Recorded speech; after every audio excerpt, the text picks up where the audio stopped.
Bonjour, si vous êtes ici, c'est que vous avez déjà habilité votre junior association l'année précédente et que vous devez maintenant procéder à la réhabilitation. C'est une démarche que toutes les juniors associations doivent réaliser chaque année pour poursuivre leur activité l'année suivante. Toutefois, rien de bien compliqué.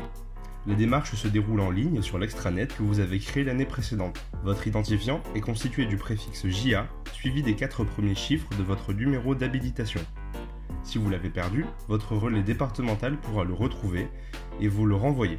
Si vous avez perdu votre mot de passe, en revanche, il faudra le réinitialiser en cliquant sur Code d'accès oublié en utilisant l'adresse mail d'un des représentants de la JA. Commencez par cliquer sur l'onglet Demande de réhabilitation à droite de votre écran. Vous avez maintenant le choix. Vous pouvez faire une demande de réhabilitation classique pour continuer votre JA ou passer à une JA majeure si la majorité de vos membres ont plus de 18 ans. C'est-à-dire que vous allez pouvoir continuer votre junior association pendant 2 ans et être éventuellement accompagné pour la transformer en association loi de 1901. Ou bien arrêter votre activité. On va s'intéresser ici à la réhabilitation classique. En cliquant sur Démarrer la demande de réhabilitation. Sur la partie haute de l'écran, vous voyez maintenant 5 étapes qui s'affichent. Pas de panique, la plupart des informations étant déjà pré-remplies. La première étape, votre junior association, correspond au descriptif de la JA. Vérifiez que les informations sont correctes et modifiez celles qui ont changé au cours de l'année, si ce n'est pas déjà fait.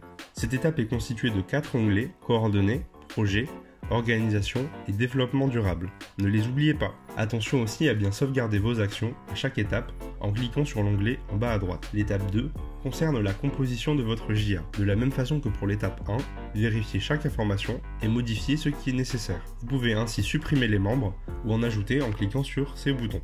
La liste des membres doit être à jour afin que chacun des jeunes de votre junior association soit bien assuré. L'étape 3 est la dernière étape pré-remplie. Elle concerne vos activités. Vous pouvez en retirer en cliquant sur les croix ou en ajouter en ouvrant le menu défilant sur le bouton Choisir. L'étape 4 consiste à rédiger 2 rapports, un d'activité et l'autre financier.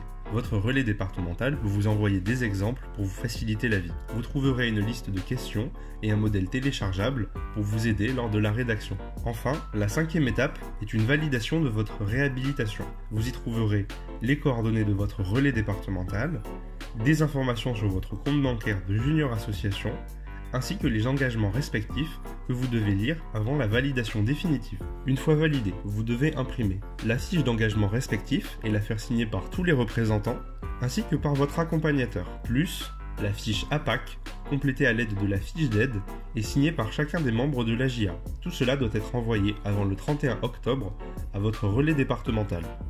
Surtout pas à Paris, car votre relais doit d'abord valider l'ensemble des documents. Pensez à bien fournir un chèque d'adhésion de 15 € à l'ordre du RNJA. J'espère que ce tuto vous a bien aidé, à bientôt!